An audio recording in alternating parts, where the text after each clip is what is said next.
Hey everyone, I'm thrilled to be here today and welcome to Matt Pson to the show. Matt is the founder of Town Square Advisors, a leadership coach who is obsessed with unlocking high performance cultures. And today he is here to blow the minds out of the water.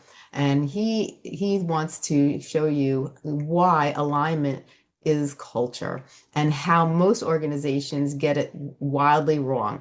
Now, get ready for some real talk. So get ready to kick out your energy and to put it into action because after we finish today, you are going to have some valuable information to take home with you and apply to your own work field.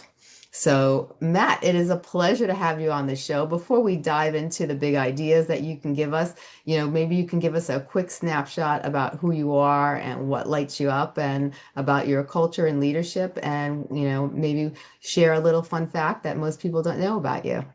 Sure. Yeah. Thanks, Stacey. Appreciate having me on the show. And here to chat about a forthcoming book called The Culture of Alignment, which is a deep dive into how leaders can create high trust, high performing organizations. And really, the genesis of it stems years ago from conversations that I was having with businesses throughout my career on how to scale, how to create uniform culture across disparate offices. One of the things that I always joked around years ago was that new employees don't start their first day disgruntled, right? This doesn't happen. They walk in, they're excited, they're enthusiastic, but along the way, sometimes something happens. If you look at the research, like half of new employees quit in the first 18 months. What happened, right? And the other side of it is whenever you interview, I don't think any listener on the show has gone in to talk to a hiring manager, and that hiring manager said we have a bad culture. Every interview is the greatest. This is the greatest culture, the greatest company, right? So how can that be? How could you and I work at the same company and maybe have two very different experiences? One of us could love it, the other one might not enjoy being an employee there. All those things started to come together as I worked through advisory work, as I've worked through building and scaling my own companies that I've worked with into a methodology called the Square Management System, which attempts to align employees and companies better using processes and procedures and elements within the Square management system, which I can go through later, to help people figure out how to actually create the optimal environment for their company. And that's the key part of this whole entire thing. We have common size culture. We have made it the best place to work. We've made it a default we. We've taken the individual out of it. And as a result, if you don't work, that's your fault, right? You get this scarlet letter on your resume, when in reality, it could have been the hiring managers, the company who didn't quite put together the business the right way that caused that friction. We got to do better on both sides. And this book is for both individuals and for leaders to really then diagnose what is the best preferred working environment for me? What's the best preferred working environment for my employees? When those two things align, you got great culture. When they don't, that's where you get friction. Let's get rid of that friction and create an environment that helps everyone scale and succeed. So that's the point. I love that. Now, you say that culture is alignment, it's not just nice to say to have, like what does it look like in real organization and why so many people, especially leaders, still miss that mark? Yeah, it's a great question. I think what happens with culture, my phrase culture is alignment is culture, stems from the fact that we have again forgotten that the employee matters. Everyone has a way of doing, right? Mhm. And when you have a way of doing that maps the company's ways of doing, that's when real great culture exists because they're all both happy, they both like it. The Yeah. problem is you have four employees, 400, 4,000, 40,000. How do you get all those unique individuals on the same page? You can't satisfy the unique whim of every person, or can you? And that's what this system would help you do. And so what I put together is if you think of this square, if you can bounce around in that square, then you're going to be a happy employee. You know the boundaries you need to work in. That's going to create a more enlightened individual. They can action their own ideas. Think of this as independence, the independent that Stacey has to do whatever she wants to do every single day. But if every employee wanted to do that, there'd be chaos. So Yes. companies have to constrain that independence. They have to corral it in with guardrails. Some people and some companies want a very high level or heavy amount of constraint. They want to be execution only. Maybe this is a regulated environment or heavy compliance where they need rigid compliance to operating standards. And some people love that. Other people want a very broad or light level of constraint. They want to be able to action their own ideas, do what they want, figure it out for themselves. Yeah. You cannot put a heavily constrained person in an open environment. They'd suffocate with the freedom. Correspondingly, you can't put a person who wants an open environment in a heavily constrained environment. They would feel as if they have no real role or influence. You have to find that balance. The Right. square management system takes those sides of the square and gives you the tools to identify the elements that create that. And this is where, to your question, where most executives go wrong is they don't understand the four sides of the square of constraint. They don't fully complete the square, or they don't adhere to it. They don't have the constitution to say, hey, this is our box. And Yeah. it's okay if someone falls outside that box. That's okay to let, Stacy or John go because they're not in the box anymore. You have to have that Right. constitution to realize that your square is not for everybody. And that's where chaos ensues. I want you to tell us a little about the time you saw a company hemorrhaging talent or revenue because because their culture didn't match their mission. What was the wake up call? Well, it's a great question. One of the times that I've seen this go sideways was a business in the financial services sector that basically had a story about family, had a story about growth together, about mentorship and training. But when you really got inside the walls, it was more of an alpha dog eat dog environment where the CEO actually created competitive tension among staff to then foster growth that way. And so you had a material disconnect in identity, which is the first side of the square. And when you have a public side of identity and you have a internal side of identity, an employee coming in will feel like there's a bait and switch. Yeah. And so when you have and if you have a couple of people who are materially outside of the public image who are causing, that identity problem and they aren't course corrected, then you get people who say, hey, it doesn't really matter what you do or what you say. These people will always be protected. This person is X, Y, Z is outside the ways of normal way of doing that I was told I was going to get.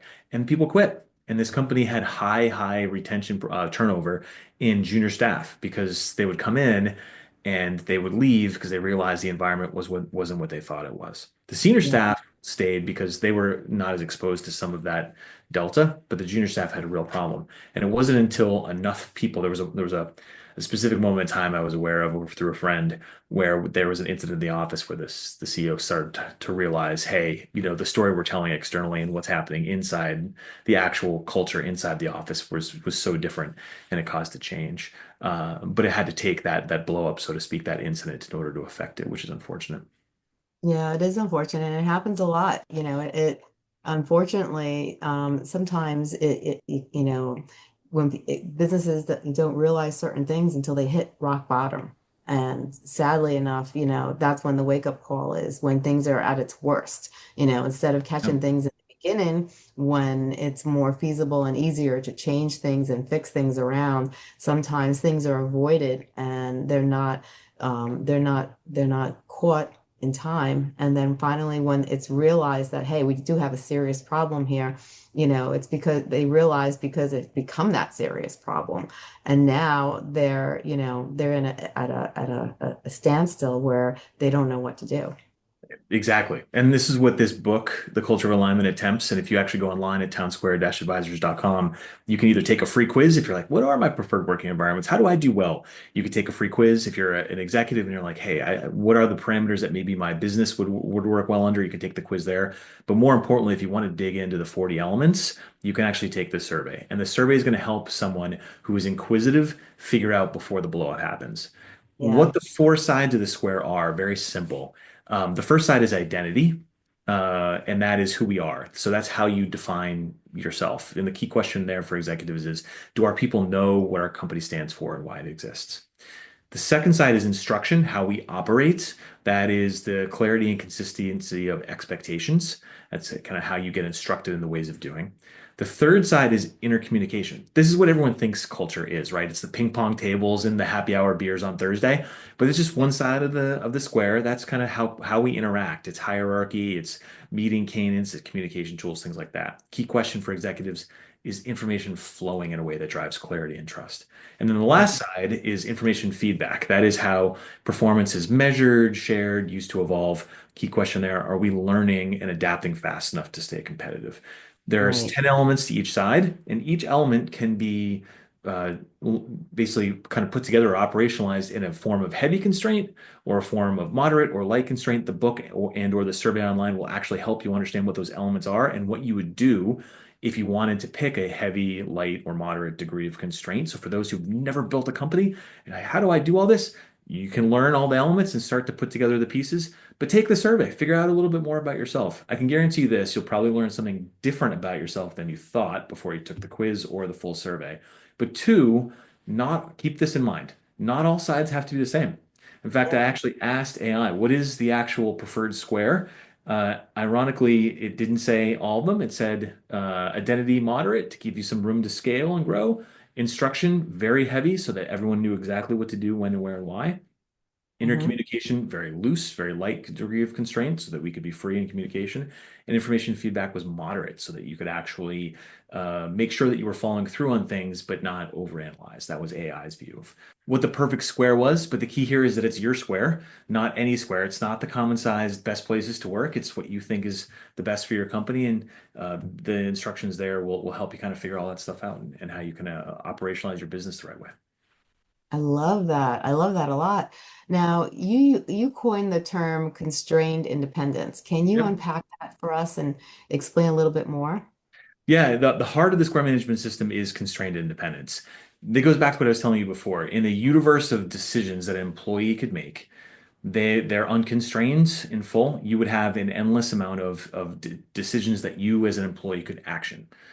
In order for a company to operate, they have to constrain that freedom or that independence so that there can be a service standard or a quality standard or way of doing that meets the expectations of the company or the market. And so everyone's independence has to be constrained. The degree to which you constrain that independence is sometimes called an amorphous way of doing. That's what a lot of people, I think a Harvard professor coined that term. Culture is just the amorphous way of doing, and you kind of learn on your own. And I always said, I think we could do better than just figuring it out. That's where all the problems exist. And Yeah. so the square management system actually frames the degree of constraint. It goes through all the elements that I just walked through, where you can pick the elements and the way in which you prefer to operate. And again, this is for you, for your company, and not for anyone else. And then you pick the elements and you pick the degree of constraint that you want to impose on your employees. And then the employees will bounce around that square. And when you are inside the square and you fit, and you trust that your other employees are also inside the square, then you Yeah. have a high degree of clarity around expectation. You don't have to ask questions all the time. You can make decisions on your own, but you know which ones you can make and can't, and that makes you feel like you're part of the solution. So you become more trusting. You feel like you're part of the solution. You feel like you're making a difference. You're a happier, faster moving employee, and that ultimately is what creates a scalable, growing enterprise instead of having friction. So the whole point is you have to constrain independence, but doing it correctly and completely and intentionally, key part intentionally, is what helps you create the scale and the growth and a happy employee and a happy culture. I love that. Now, how do you balance, given teams freedom while keeping everyone rowing in the same direction? Well, it goes back to that known and communicated degree of constraint. So Okay, the biggest problem that companies have is they don't complete the square. And so they don't adequately communicate exactly what the expectations are. Or got what is often common in bigger companies is that they have fiefdoms, which I call mini squares. And every department has their own mini square, right? And so it's like, well, wait a second. If we go over to product, they do things this way. And if you go over to finance, they do things this way. And those things could be very different. And so then employees have to figure out how to manage working across functionally when that really should be removed. They should be very similar in how they operate and how they communicate, and the differences would just be in function as opposed to, the operational ways of doing the systems. And so a lot of times that's actually what causes people to swing the wrong way is you've got, differences or an incomplete square. The constrained independent will help get, especially if you communicate it as part of the instructions segment, that's what's going to get everyone on board on the same page. Also, and this is the key part, hiring. HR. They are the first cog in the wheel. You've got to hire people that map not to just a vibe. Like, I like Stacey, she's going to be great. She's going to fit in here perfectly. Well, how do you know that? Well, it's a gut feel. I think she's going to be awesome. She'll fit the culture. But no one has actually figured out what that is or what that means or even how you would apply it to the culture or not. Yeah. If you force your hiring and your onboarding to map to the square management system, to the 40 elements, and you figure out whether or not you have someone who actually fits within the operations of the system, then you will know that the person's really going to work as opposed to not. So you got twofold answer there to summarize. One is getting HR and hiring really on board with working in this system better so that you are bringing in the right people, less on whim, more on fact. And then two, communicating everything internally and intentionally. And once you get that going, you should be all set. Now, walk us through each of the four I's of constrained independence. Like, why is each one critical, and what happens if you skip any of them? Yeah, it's a great question. So the first one is identity, and that's the most important. It starts there because this is who you are. This is how you define yourself. It's your mission, your values, your brand personality, your core beliefs. The biggest problem in identity is when you go off strategy, you go off brand. And you can do this in a few ways. And usually this happens in drift over time. And all of a sudden, you've made an acquisition or you've launched a product, and your customers or your staff look back and go, wait a second. Why did you guys do this? We're a company that makes this widget. You've decided to make widget Y. We're not good at that. Why would you do this? And it's because you didn't, have the rest of your communication set up around or your identity set up to allow you to scale in the right way. Some companies should have a really tight identity. That's okay. Other Yeah, companies want a broad one because they're more of a holding company. You have to know who you are and more importantly, where you're going as a business. And so right. identity really matters a lot in terms of how you can scale depending on what you want to do or where you're going as a company. Instruction is how we operate. This is clarity and consistency of expectation, onboarding, training, and knowledge transfer. This effectively it helps you ensure, as I was mentioning to you before, does everyone swim the same way, right? Can you get everyone moving in the same lane? Where this goes awry is on onboard. And there's different ways of thinking about how to onboard people. And I'm not going to sit here and tell you either one is right because the point of this entire book is that the one that matters most is the one that you like most. Right. But at the same time, if you cannot instruct your team adequately to on correctly from the beginning, they'll never get there along the way. It'll be hard for them to get there along the way. And where companies go awry or employees go awry is when they haven't correctly in advance instructed people on the ways of doing it. They have to figure it out themselves. And that's where a lot of problems exist because the only default an employee has then is their own square. Hey, I did this before. It should be okay to do here. But the only way to know where the borders are is you're going to get your hand slapped. And that's Right. not fun for anybody. So let's Yeah. do better with instruction. Intercommunication is how we interact. So that's meeting cadence, communication tools, tone, formal, informal. I think the key thing here is there are some people, this is actually really relevant in a post-COVID world. Um, there's huge debates right now about return to work and people Yeah. forcing you to come back. I think we've over rotated on this completely. I think if you, in my view, and this is mine, so if you don't trust your employees to do work wherever they are, that's on you. I don't, there are some people who are younger who love being in a culture because that's where they meet their friends and they have a social network that's part of their work. And there are some Yeah. functions where being in an office, like sales, for example, is really helpful. There are other functions that don't need to be. I think to me, that though, if it really matters to you and you are well, let's work 9 to 5, 5 days a week in the office, that has to be consistent. There was one company that I worked with where the finance team was required to come in 5 days a week, 9 to 5, and every other function was hybrid or you could do what you want. And those people were miserable because they were all upset that everyone else had a different set of systems. This is the mini fiefdom. They had a different parameters than everyone else in the entire company. And they had a Right. lot of turnover as a result. They were unhappy because they felt like they were forced to come in and everyone else could work where they wanted to. Got to be consistent. Yes. The last, Definitely. yeah, the last one is just information feedback, and that's how we measure performance and evolve in feedback loops. And I would say that sometimes we probably over rotate on doing feedback for employees. We don't vet ourselves as a company as much as executives probably should. I think they need to really be honest about the feedback they get. I've Yeah. seen too many people take Glassdoor reviews and cast it off as an orchestrated well, we made this change, everyone's upset, so that's why it's really not true. Um, Yeah. Key part of information feedback is it's 50-50 employee feedback, but company feedback. Are you actually measuring yourself? And people forget that part all the time. Yes. Oh, that's so true. Now, can you share a standout case study where applying the four I's transformed an organization and what shifted and how fast did you see the results? I'll give you an isolated case that extrapolates all the way to a full company. And the reason I say that is my system is new, hence the forthcoming book, The Culture of Alignment. I've used elements of this in my junior life when I was in professional sports. So I'm not going to sit there and tell the audience that I've used this 100% to the way to which I've dictated in the book, but it does have a genesis in real life application from 25 years of managing business and seeing things. Where I have put this together is in acquisitions to use the system to vet how a business would come in and use it for diligence integration. So if you actually know who you are, you're going to score your own company. You're going to get all your each square, by the way, each eye has its own score, and then that'll sum into your square score. And then you do the same test for the incoming target that you're looking to acquire. It's going to immediately tell you the two differences. And Mhm. at that point, you can to determine the degree of severity. You do not, if you're a 9 to 5, 5 days a week company, you don't want to buy a company that has 100% remote where people sit in bean bags, with laptops on their legs and wear t-shirts. It's not going to work.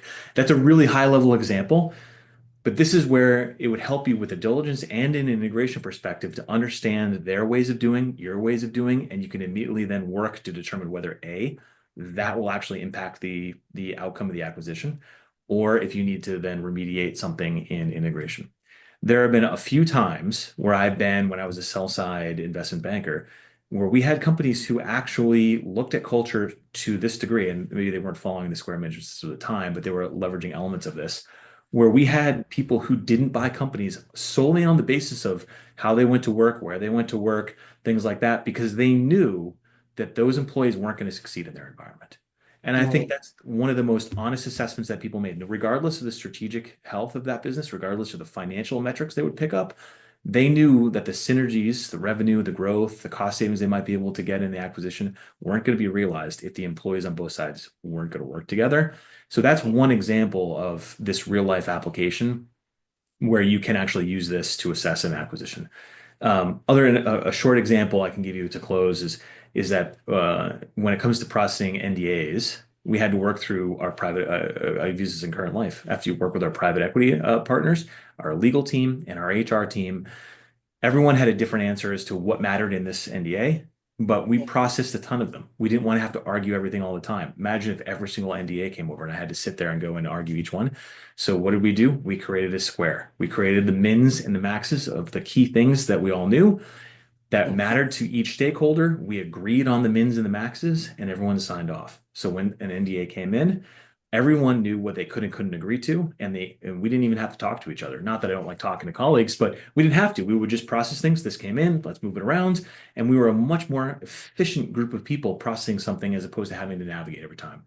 The Right. only reason that we would halt is if something was outside the box, and then we would have a discussion. But that was 1 in 10, 1 in 15 NDAs that came over. So this methodology, even though it starts as a company level metric, it can be used departmentally or process wise to create systems that create, again, make those decisions in advance, get everyone to agree on the box. And once they all agree, you know where to play. You're a faster team. So two different cases there, but that's how this applies. I love it. I love it. Now, if we had to take today's conversation and we wanted to really emphasize on some important factors, what are some of the things that you'd like to emphasize? Yeah, it's a great question. One, this is intentional. It's not about everyone else's company. We've got to get away from copying what other people have found successful. It's Yes. because copying their efforts doesn't mean it applies to your circumstances or your situation or your preferences. The entire thesis here is that this has to be your preferences if you're the individual. Be honest about it, and Mhm. for your company, set it up and own the systems and the processes that you want for your company. And you align your employees with your ways of doing, and it works for you. So intentionally do it. To have the constitution to let to be honest about what matters to you and what doesn't, and then let the things that don't fit in that square fall off and be okay with that. We get too attached to things that are outside the box. And then the last piece is ensure that you actually do a complete square. A lot of people don't take the effort to go through it and actually understand all the pieces that connect. They're there for a reason. It sounds like a lot of elements, but in actuality, it's pretty easy to walk through. Again, Right. if you want to understand this better, go to townsquare-advisors.com. Take the free quiz or dig in, get into the 40 element survey and really learn more about yourself. But I think you'll find a little more enlightening when you actually walk through it as opposed to listening through it. And can you tell us some of the services that you provide? Right now, I'm just really focused on the thought leadership. around it. So you can go on townsquare-advisors.com and reserve an advanced copy of the book and do the survey work or the free quiz. I think that's right now the biggest thing. There's additional consulting and things like that would follow, but the thought leadership is the big plug. I love it. I love it. And people also can find you on LinkedIn as well. They can. Yeah, you can find me on LinkedIn. Town Square Advisors has its own page where the information on the Square management system and the book sits as well. And can they also find your book on Amazon if they went to Amazon? Not yet published. Doing so, it's written, working on publishing it. That's the advanced promotion and drum up of interest in it. So please, if you're interested in learning more, sign on for an advanced copy. It would help. Wonderful. I love it. I love it. Well, this has been amazing, and I thank you so much for coming on the show. Before we go, is there anything else you'd like to include in our conversation that we didn't mention? No, this has been great. I appreciate it. Again, townsquare-advisors.com is where you can go to learn more. I love it. Thank you so much for this information. I think it's so important that people understand more about the different components of business and how they all intertwine with each other and the importance of the four I's and why it makes a difference and how it could actually change your business and the way your business operates and even increase your profitability and overall success in your own business as well. I thank you so much. I hope you'll come back on the show and we could talk more and more depth about it. But this has been a wonderful experience. I thank you so much for your knowledge. Thanks for having me. Really appreciate it.